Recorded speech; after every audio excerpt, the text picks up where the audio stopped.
Where is Duvvada? అటు ఇల్లాలు ఇటు ప్రియురాలు మధ్య పోరు పెట్టి మెల్లగా తప్పించుకున్నారా?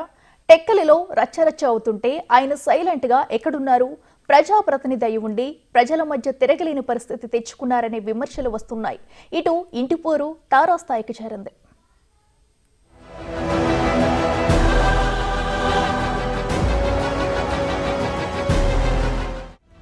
దువ్వాడ ఫ్యామిలీ డ్రామాలో కొత్త మలుపు. శ్రీనివాస్ ఇంటి చుట్టూ ట్రయాంగిల్ వార్. ఇంట్లో తిష్ట వేసిన దివ్యల మాధురి. ఇంటిపై పట్టు కోల్పోయిన వాణి. ఇంటి కోసం అప్పించిన టీచర్ వార్నింగ్. మొబైల్ని నేను శ్రీను గారికి బాబా గారికి ఇద్దరికి విడిచిపెట్టే ప్రసక్తి మాత్రం ఉండదు.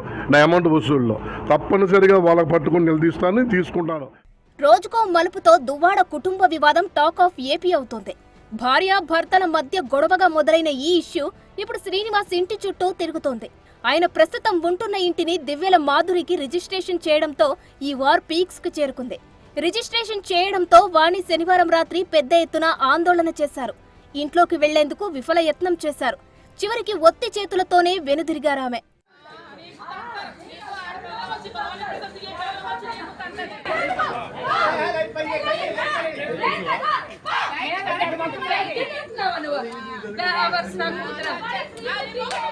రాత్రి జరిగిన రచ్చకు మాధురి ఆదివారం ఉదయం లాయర్తో కలిసి ప్రెస్ మీట్ పెట్టారు.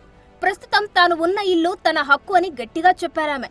అంతేకాదు ప్రెస్ మీట్ లోనే దువ్వాడ శ్రీనుకు కాల్ చేసి మాట్లాడించారు. గతంలో మాధురి దగ్గర 2 కోట్లు తీసుకున్నానని, అందుకే తన ఇంటిని ఆమెకు రిజిస్ట్రేషన్ చేశానని చెప్పారాయన. ఎవరి బలవంతం లేకుండా ఇష్టపూర్వకంగానే ఆమెకు ఇచ్చేశానని క్లారిటీ ఇచ్చారు.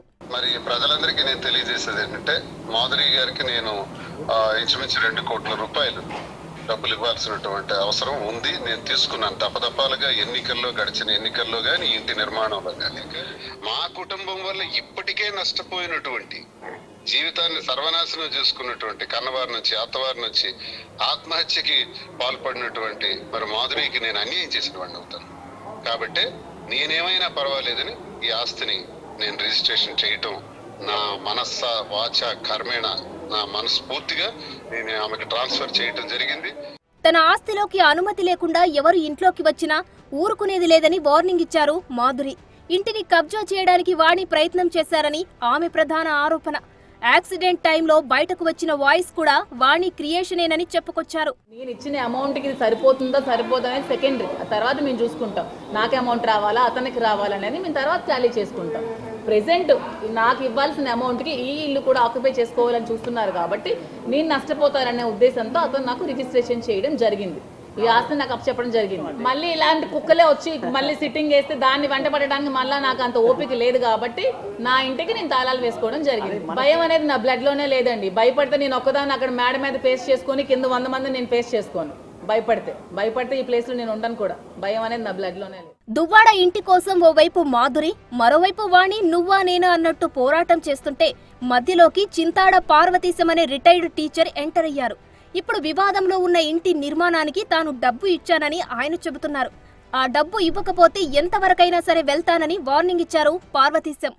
ఈవేళ టెక్కల్లో ఇంతవరకు జరుగుతున్నటువంటి సంఘటన, దువ్వాడ శ్రీను వాణి మాధురి వ్యవహారం ఆశ్చర్యకరంగా ఉంది. మరి బతుకు తెరువు కోసం ఉంటామంటే నా స్థలాన్ని ఆయనకి ఇవ్వడమైనది. ఆ స్థలంపై వాళ్ళు పోరాటం చేస్తూ మరి నాకు ఒక విధంగా అన్యాయం చేస్తున్నారేమో అనిపిస్తుంది. కాబట్టి ఆ ఇల్లుకి నాకు అప్పుగా ఇంకా నాకు చాలా డబ్బులు ఇవ్వాల్సి ఉంది. అరువు రిజిస్ట్రేషన్ చేశాను మానవతా దృక్పథంతో. మొబైల్ని నేను శ్రీను గారికి బాబా గారికి ఇద్దరికి విడిచిపెట్టే ప్రసక్తి మాత్రం ఉండదు. నా అమౌంట్ వసూల్లో తప్పనిసరిగా వాళ్ళకి పట్టుకుని నిలదీస్తాను, తీసుకుంటాను. వాళ్ళు తెచ్చి నేను బంధించని నా అమౌంట్ నేను వసూలు చేసుకునే ఆ దమ్ము ధైర్యము నాకు ఉందని మీ ద్వారా విన్నవించుకుంటున్నాను. నేను ప్రస్తుతం మాధురి లీగల్ గా శ్రీనివాస్ ఇంటిని సొంతం చేసుకున్నారు. ఇక వాణి నెక్స్ట్ స్టెప్ ఏంటన్నది ఉత్కంఠగా మారింది. రిటైర్డ్ టీచర్ పార్వతీశం న్యాయ పోరాటం చేస్తారా, దానికంటే ముందే దువ్వాడ ఆయనకు న్యాయం చేస్తారా అనేది తేలాలి. అయితే ఇన్ని జరుగుతున్నా శ్రీనివాస్ మాత్రం ప్రస్తుతానికి మౌనంగానే ఉన్నారు.